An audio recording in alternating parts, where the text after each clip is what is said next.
오늘 이 사회적 거리두기 단계가 2주가 더 연장이 됐는데 여러 가지 힘들고 어려운 환경들이지만 건강 잘 챙기시길 바랍니다. 오늘 말씀의 제목은 힘이 들어도 낙심하지 마세요, 이런 제목인데, 제가 주중에 우리 김준택 장로님하고 이렇게 통화를 했는데, 장로님께서 지금 그 안양 메트로 병원으로 병원을 옮기셨고 통화를 하는데, 조금 이렇게 잘 통화를 하셨는데 조금 힘드신 부분도 있는 것 같고요. 근데 그 짧은 통화하는 동안에 우리 장로님께서 간증을 하나 하셨어요. 여러분들에게 좀 소개를 드리고 같이 기도할 수 있기를 원하는데, 지금부터 한 11년여 정도 전에 장로님 새벽 예배를 드리시는데, 그때에 장로님의 간증입니다. 경제적으로 많은 어려움이 있어서 새벽마다 하나님 앞에 한탄하고 좀 하나님 왜 그러십니까 하는 그런 기도를 쭉 하셨다는 거예요. 근데 그때 새벽에 제가 설교하는 시간에 디모데서 말씀을 통해서 신앙인들이 세상을 살면서 하나님 앞에 원망과 불평보다 내게 있는 것으로 또 주어진 것으로, 특히 물질로 하나님 앞에 헌신하며 살아가는 그런 삶을 살아야 된다, 이런 새벽에 그 말씀을 듣고 그때까지 이런 경제적인 문제 때문에 힘겨움을 하나님 앞에 하셨던 그 기도를, 그렇게 하셨던 거를 회개하셨다고 그래요. 그러면서 장로님, 제가 이 간증을 여러분에 전해드리는 것은 장로님께서 목사님, 제가 또 언제 이런 얘기를 목사님에게 또 할 수 있을지 몰라서 지금 말씀을 드립니다, 이렇게 말씀을 하셔서 전해드려요.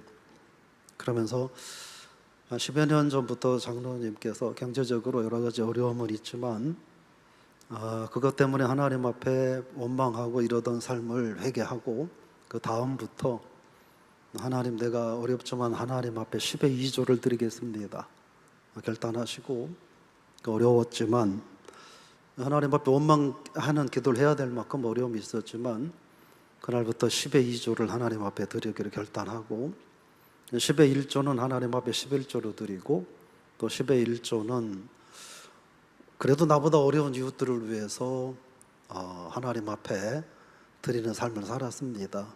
제가 지금 이렇게 어려움이 있지만 그렇게 지난 10여 년을 살아왔습니다. 목사님에게 부끄러운 간증일 수 있겠지만 이런 간증을 제가 언제 또 제 입을 열어 살 수 있겠습니까? 그러면서 여건이 된다면 우리 성도들에게도 그 간증을 좀 들려주시면 좋겠습니다, 이런 말씀을 하셨습니다. 그래서 여러분에게 간증을 좀 전해드리면서, 우리가 신앙생활을 하면서 정말 어려운 상황이시죠. 우리 김 장로님이 지금 사실은 인간적으로 놓고 보면 그런 간증을 하실 상황은 아니에요. 힘들고 어려워서 여러 가지 치료받고 이런 어려운 가운데 있는데, 그럼에도 이 어른이 이런 간증을 하시는 걸 보면서 정말 저는 지금도 생생하게 기억을 해요.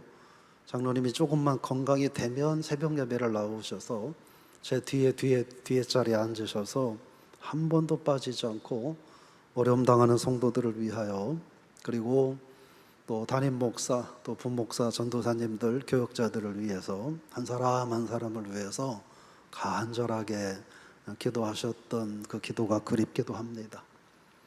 병상에서도 함께 하지 못하지만 기도하실 거라고 생각을 하고, 그래서 어려운 시대, 어려운 상황에 어떤 것이 진정한 신앙의 모습일까, 그 생각을 해보면 힘들고 어려움은 있지만 그럼에도 낙심하지 않고 믿음을 지키며 하나님 앞에 기도하는 그런 모습을 생각을 하면서, 그래서 오늘 힘이 들어도 낙심하지 마세요, 이런 제목으로 말씀을 나누려고 합니다. 여러분, 힘들어도 낙심하지 마시기를 주 이름으로 부탁을 드리며 축복합니다. 우리가 신앙생활하면서 우리들의 신앙생활을 방해하는 요소들이 있습니다. 그게 뭘까요? 코로나19요? 이런 건 아무것도 아니에요. 이런 것 때문에 신앙생활에 방해받는다면 그건 신앙에 문제가 있는 거예요. 이런 문제들이 아니라 우리들의 신앙을 방해하는 건 뭐냐 하는 거예요. 그것은 바로 불신앙이에요. 하나님의 살아계심을 인정은 하지만 내가 그 하나님을 믿지는 않는 거예요. 우리들의 신앙을 방해하는 것은 열등감이에요. 다른 사람들과 비교해서 나는 뭐가 없고 뭐가 부족하고 등등등 이런 거예요. 그건 우리들의 신앙생활을 방해해요. 하나님이 살아계신다고 인정을 하지만 내 하나님으로 믿지 않고 그러므로 열등감을 가지고 살다 보면 세 번째로 우리들의 삶에 두려움이라고 하는 것이 찾아오게 돼요. 그러면 자연스럽게 동반하는 것이 불평과 불만이죠. 이것이 극대화되면 이제 어디로 가냐면 낙심하게 되는 거예요. 제가 우리 김 장로님 간증을 여러분에게 소개를 드리는 것은 어렵고 힘든 상황이십니다. 메트로 병원 호스피스 병동으로 옮기신 거예요. 그 상황에서도 낙심하지 않고 그래도 기도를 하고 그래도 주의 종을 위해서 기도하고 성도들을 위해서 기도하고 또 장로님의 지난 10여 년 동안의 그런 상황들이 교회와 또 목사에게는 위로가 되고 또 우리 어려운 성도들에게는 소망이 될 수 있기를 바라는 그 마음을 바라보면서 여러분 낙심하지 않는 그런 삶이 될 수 있기를 바랍니다.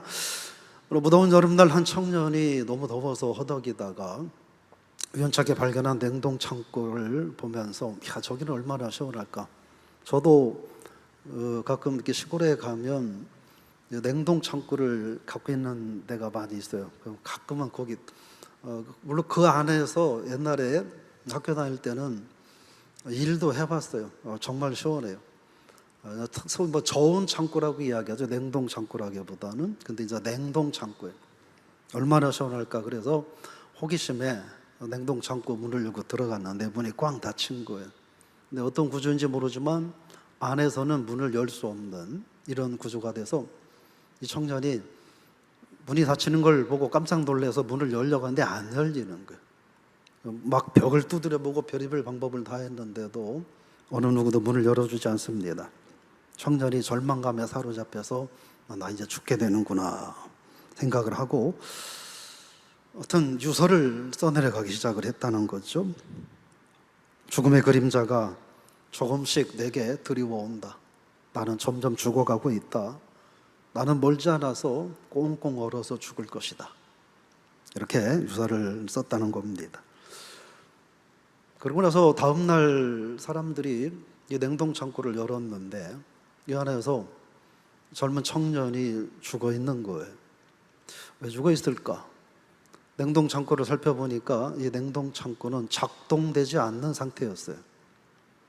실내 온도도 한 사람이 살기에 아주 적당한 죽지 않는 그런 온도였고 안에 공기도 충분해서 질식할 염려도 없는데 젊은이가 여기에서 죽어 있었더라 하는 겁니다.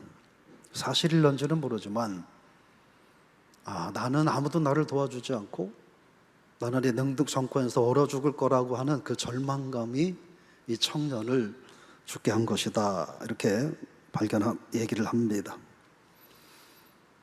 여러분, 이 절망과 두려움이라고 하는 건 그게 별거 아닌 것 같은데 우리를 아주 왜소하게 만들어요. 그렇죠? 우리를 아주 볼품없이 만들어요.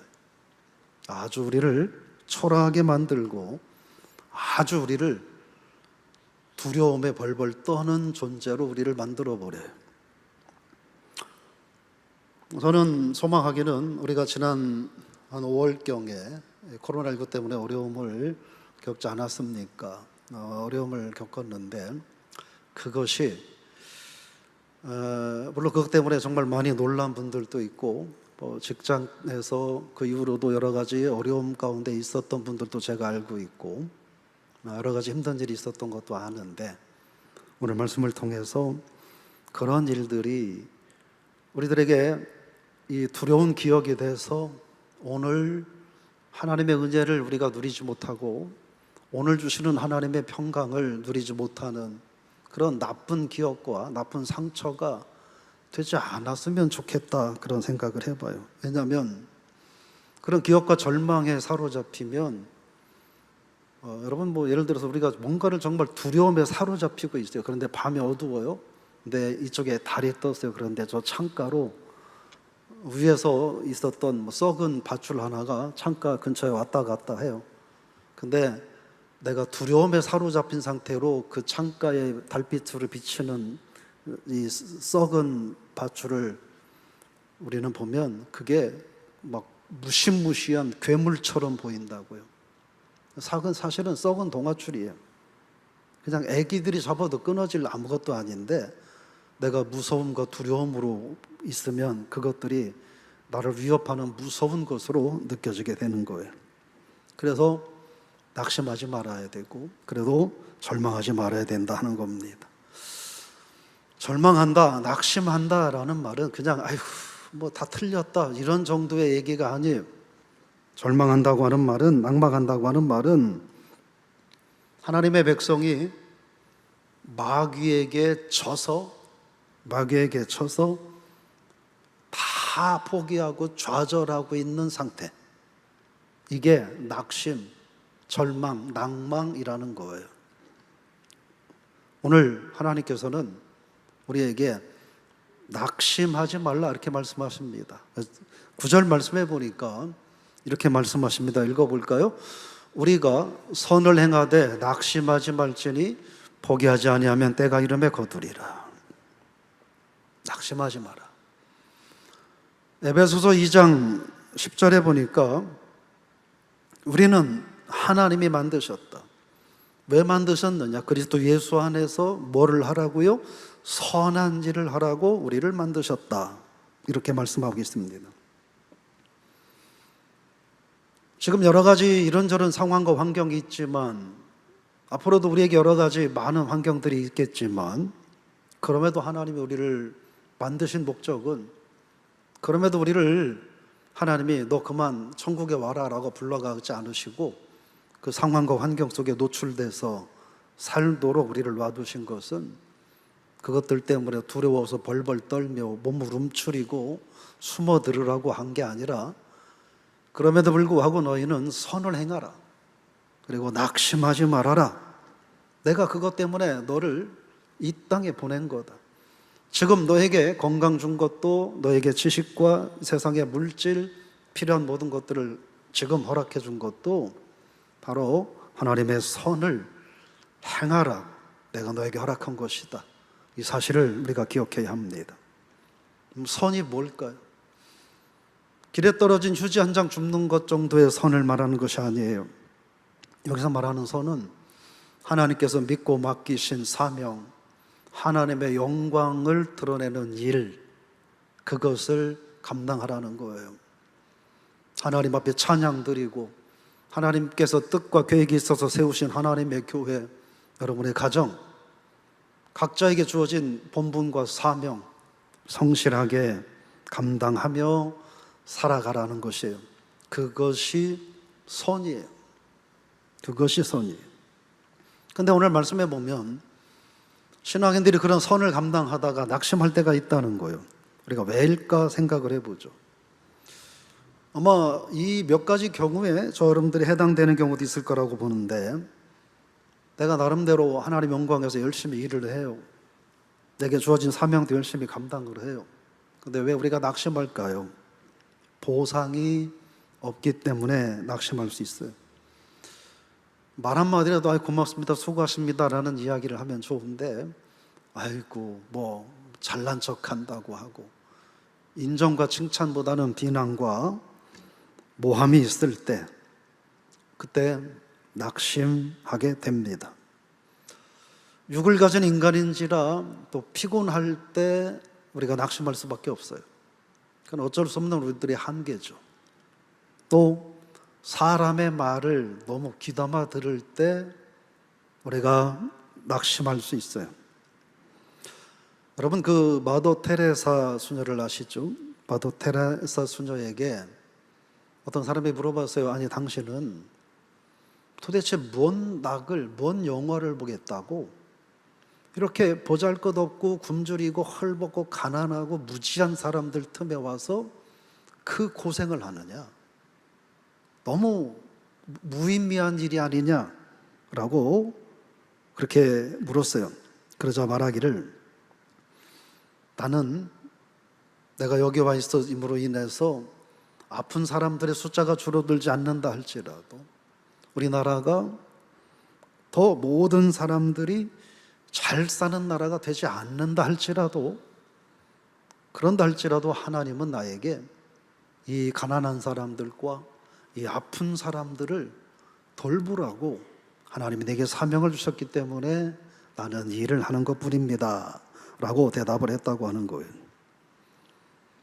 사람을 보고 사람의 여론과 사람의 칭찬과 이런 것들을 바라보고 하는 게 아니라, 뭐 사람이 칭찬하든 비난하든 그런 것 때문에 일이 일비하는 게 아니라, 하나님께서 내게 믿고 맡겨주셨기 때문에 나는 사명으로 일을 하는 겁니다 라는 말이죠. 오해를 받으면 또 우리가 낭망하게 됩니다.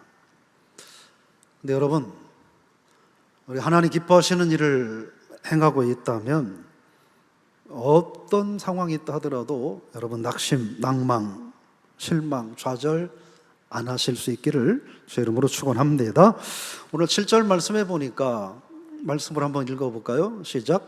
사람이 무엇으로 심든지 그대로 거두리라.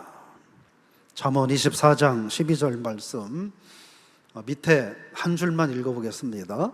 그가 각 사람의 행위대로 보응하시리라. 이렇게 말씀하세요. 우리가 하나님 앞에 선을 행하며 낙심하지 말아야 되는 이유는 바로 그거예요. 내가 행한 대로 하나님이 갚아주실 거기 때문에 그래. 사람들이 갚아주는 게 아니야. 하나님이 갚아주시. 근데 어떻게 갚아주시느냐? 심은 대로 하나님이 갚아주신다고 그랬어요. 그런 말씀도 하셨죠. 많이 받은 자에게는 내가 많이 요구할 거라고, 적게 받은 자에게는 적게 요구할 거라고. 세상에서 물질, 건강 많이 받아서 남보다 여유롭고 호화롭게 사는 것, 여러분 현세에서는 좋아할 일이에요. 근데 하나님 앞에 가서는 결산할 시간이 있을 거예요. 많이 받은 분들은 하나님께서 내가 너한테 많이 맡겼는데 너 좀 내놔봐 라고 요구하실 거예요. 그러니까 적게 받아서 너무 안타까워하실 거 없어요. 하나님, 저는 제 정성껏 했는데 받은 것이 적어서 얼마 못했어요 라고 얘기하면 되는 거예요. 심은 대로 하나님은 거두게 하실 거예요. 잠언 말씀대로 그 행위대로 갚아 주실 거예요. 내 시대에, 우리 시대에 갚아주지 않으신다고 한다면 하나님은 우리 자녀들에게 반드시 갚아주실 거예요. 자녀들이 아니면 자녀의 자손들에게도 하나님은 반드시 심은 대로 갚아주실 거예요. 그러니까 지금 내 눈앞에서 현실이 되지 않는다고 낙심하지 마시기를, 특별히 하나님 기뻐하시는 일을 감당하다가 낙심하지 않기를 주의 이름으로 부탁을 드리며 축원합니다. 두 번째는 누구나 할 수 있는 건데, 실수 또는 실패했다고 해서 낙심하지 말자는 거예요.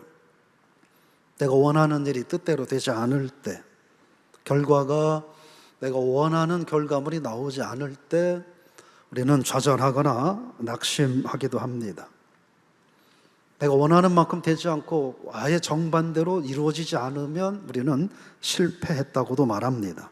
그래서 그때 낙심해요. 순간적으로 그런 좌절하는 마음은 생길 수 있을 것이라고 봐요. 그러나 계속해서 낙심해서는 안 된다 하는 거예요. 예를 들어 어느 한 가지 일을 실패했어요. 오늘까지 살아오면서 여러분 성공만 다 하며 사셨습니까? 많은 실패도 하셨잖아요. 어떤 때는 실패를 했어요. 그렇다고 그거 실패했다고 우리들의 인생 자체가 끝나는 건 아니잖아요. 뭐 사업에 조금 잠깐 실패했다고 우리들의 인생 자체가 실패한 것도 아니잖아요. 어떤 무슨 일 하나 시험에 실패했다고 인생 자체가 송두리째 끝난 것도 아니잖아요.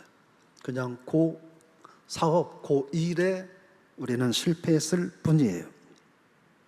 성경에 보면, 그 인류 역사를 보면 실수 또는 실패했다 할지라도 그것으로 포기하거나 좌절하지 않고 그것을 딛고 일어선 수많은 사람들이 하나님의 영광을 위해서, 그리고 인류 역사를 위해서 귀하게 쓰임받았던 사실을 우리는 기억해야 됩니다.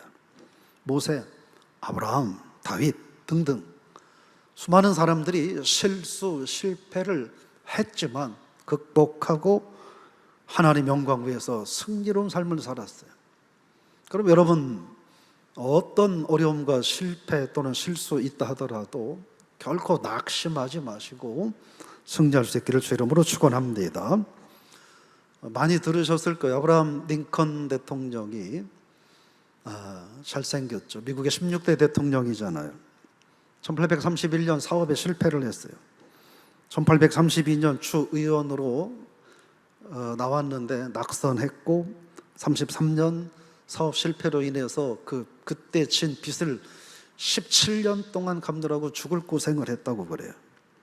1836년에는 신경쇠약 환자라고 하는 환자 진단을 받고 하원의원에 또 출마했는데 낙선했다고 합니다. 1856년 부통령에 도전했는데 또 떨어졌어요.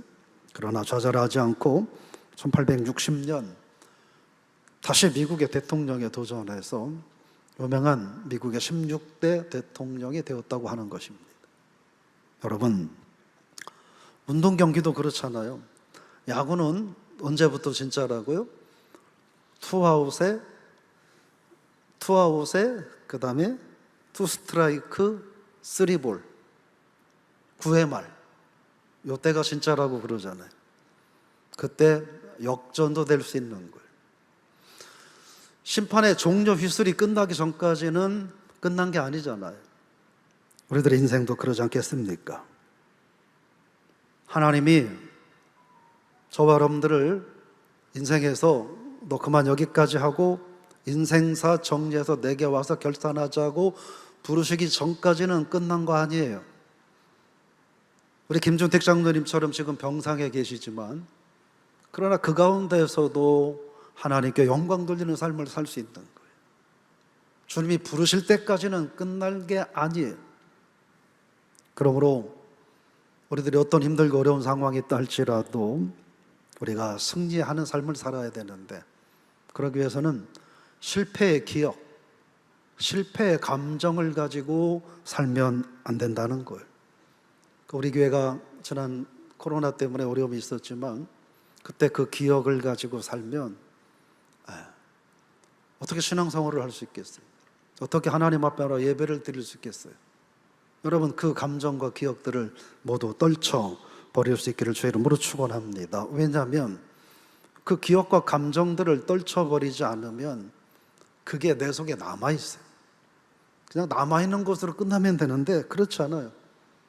그게 우리를 계속 우리 안에서 커진다고.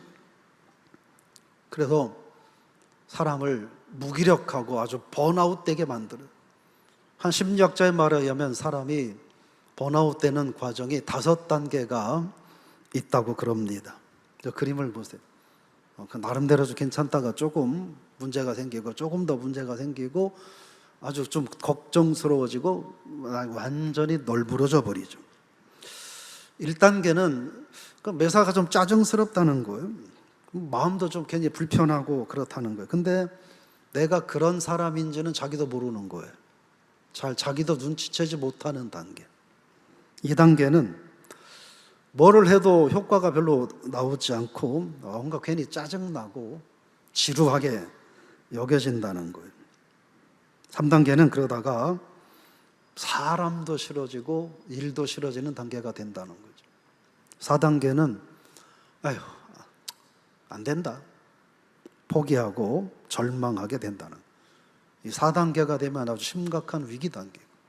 그러다 5단계가 돼서는 완전히 널브러지는 단계예요. 나는 더 이상은 방법이 없다 하면서 포기하고 심한 경우에는 스스로 자기 목숨을 끊는 그런 비운의 운명까지 맞이하게 된다고 하는 것이죠. 우리들의 마음속에 실패의 기억과 실패의 감정들을 가지고 살면 이게 자꾸 발전하고 커진다는 거예요.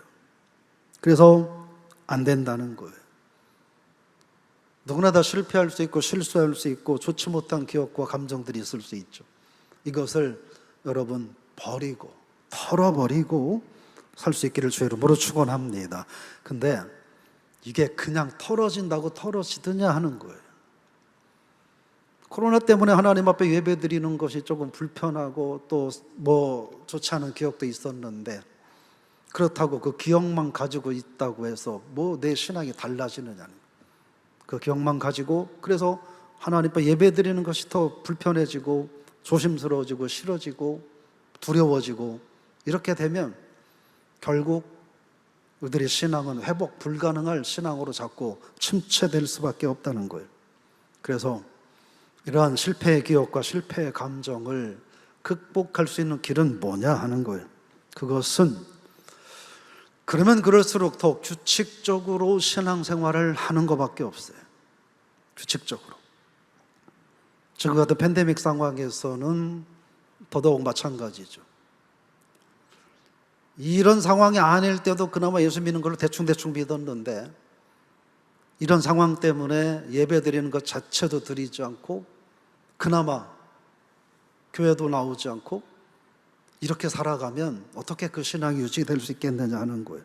그래서 이런 어려운 상황일수록 더더욱 규칙적인 신앙생활을 해야 하는 거예요.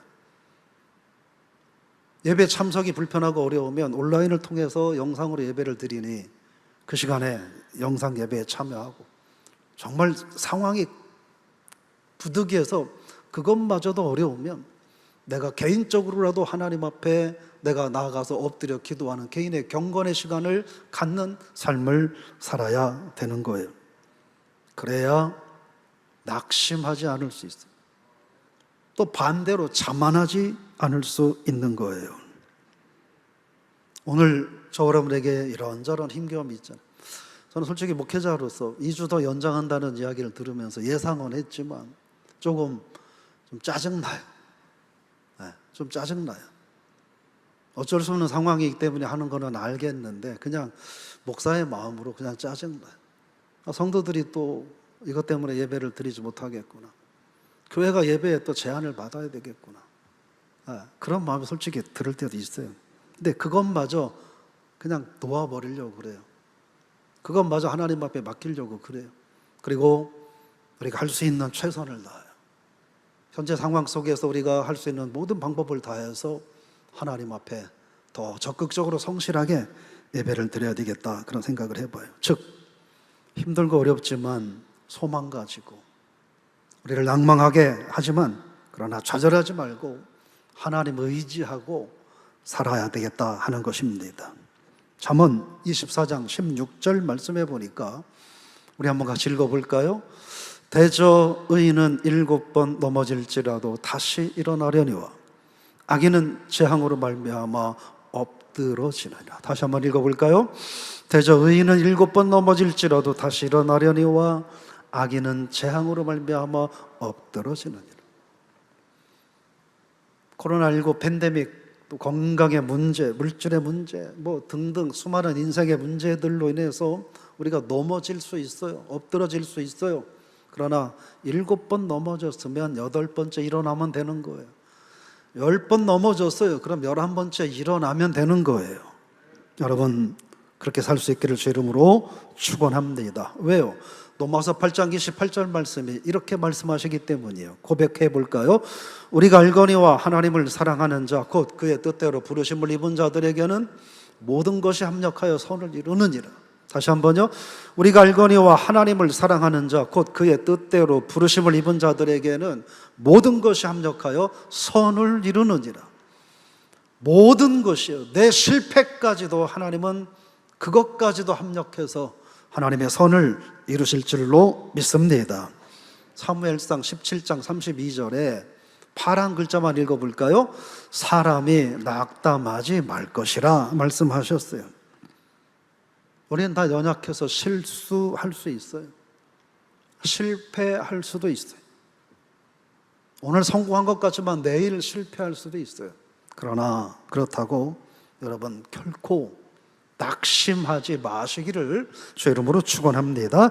마지막 세 번째는 우리가 신앙인이니까 하나님 앞에 기도하죠.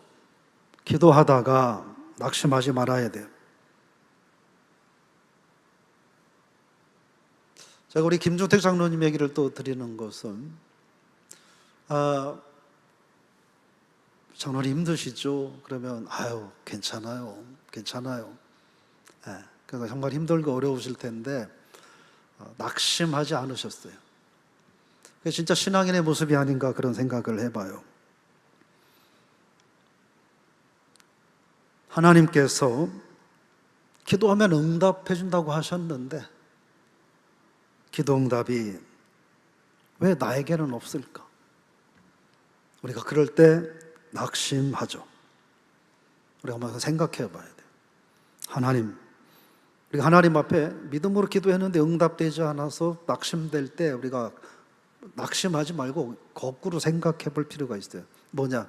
내가 이 기도를 진짜 믿음으로 했는가 하는 거예요. 돼도 그만 안 돼도 그만 안 돼도 그만 되면 땡큐 이런 마음으로 기도를 시작했다면 그 기도는 응답될 기도가 아니겠죠. 시작할 때 믿음으로 했는가? 기도하면서 믿음으로 했는가? 기도를 마치고서도 믿음을 가지고 있는가 하는 거예요. 왜요? 이 말씀 때문에 그래요. 마가복음 11장 24절 같이 읽어보겠습니다. 그러므로 내가 너희에게 말하노니 무엇이든지 기도하고 구하는 것은 받은 줄로 믿으라. 그리하면 너희에게 그대로 되리라. 두 번째로 생각해 볼 것은 간절하게 기도했는가 하는 거예요. 여기서 말하는 간절함은 내 절박함을 가지고 말했느냐 이런 뜻이 아니에요. 그것도 해당되는 말이지만 여기서 제가 말하는 간절함은 나의 이 절박한 상황을 내가 아뢰는 하나님이 전능하신 하나님이심을 믿고 기도했는, 나의 절박함을 아뢰는 하나님이 거룩하시고 세상의 절대적인 주권자 되시는 하나님을 고백하면서 기도해야 된다고 하는 거예요. 믿음으로 기도하고 우리가 하나님의 전능하심과 거룩하심을 의심하지 않고 기도했다면 지금 응답되지 않는다고 해서 낙심하지 말라는 거예요. 이름은 제가 말씀드리지 않지만 지난 주간에 제가 아주 기쁜 소식을 들었어요. 어느 한 집사님 가정에서 정말 너무 좋은 소식을 전해주시는 거예요. 그래서 제가 그렇게 얘기했어요. 코로나 때문에 우울하고 정말 기쁨도 없고 따분한 그런 일상의 삶을 살아왔는데 집사님 가정에서 그렇게 좋은 소식 들려오니까 이 모든 이 짜증나고 이런 것들이 확 하시는 시원한 그런 기쁜 소식을 들려주셔서 고맙습니다. 그렇게 인사를 했습니다. 여러분, 하나님의 기도 응답은요 반드시 될 줄로 믿으시기를 바랍니다. 여호수아처럼 하나님 어찌하시렵니까 하고 하나님 앞에 엎드려 통해 자복하며 기도할 때 기도도 끝나기도 전에 하나님이 응답하시는 응답도 있어요. 기다려. 아브라함에게 약속까지 해놓으시고 그렇게 기대하고 있는데 25년 동안이나 애를 태우게 하시는, 그러면서도 응답하시는 하나님의 응답도 있어요. 안 돼라는 응답도 있어요. 사도 바울의 대표적인 예죠. 내 몸속에 있는 가시 좀 하나님 없애주세요. 너무 힘들고 고통스러워요. 저 하나님의 종이잖아요. 복음 증거해야 되잖아요. 이 가시 좀 빼주세요. 하나님 고통스러워요. 하나님이 뭐라고 말해요? 고린도서 12장 9절에서 이렇게 말씀하시죠. 읽어볼까요? 나에게 이르시기를 내 은혜가 내게 족하도다 말씀하시는 거예요. 이 말은 뭐예요? 네가 네 몸에 있는 가시 좀 제해달라고? 안 돼. 나 그렇게 해줄 수 없어 라고 하나님이 말씀하시는 거예요. 안 돼라고 하는 것도 응답인 거예요. 여러분, 조지 뮬러 이야기를 많이 하시죠. 조지 뮬러가 친한 친구들 4명을 위해서 하나님 앞에, 불신앙의 친구들이니까 이 친구들을 위해서 기도했어요. 근데 한 친구는, 4친구를 위해서 기도했는데 한 친구는 기도한 지 10년 만에 하나님이 응답해 주셨어요.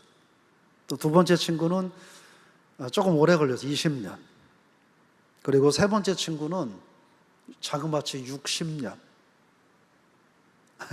그리고 마지막 4번째 친구는 조지 뮬러가 하나님 나라에 간 이후에 그 기도가 응답됐어요. 사랑하는 성도 여러분, 우리가 왜 낙심하냐면 내가 원하는 것을 내가 원하는 시간, 원하는 방법, 원하는 장소에 하나님이 해주지 않기 때문에 우리는 낙심하는 거예요. 우리는 기억해야 돼요. 그리고 하나님은 단 한 번도 우리가 예측한 방향으로 우리에게 찾아오시는 적은 없어요. 하나님이 이렇게도 역사하시네? 어떤 때는 그런 적 없으셔요? 내가 옛날에 이런 기도했는데 하나님 그때 그 기도 들어주면 큰일 날 뻔했어.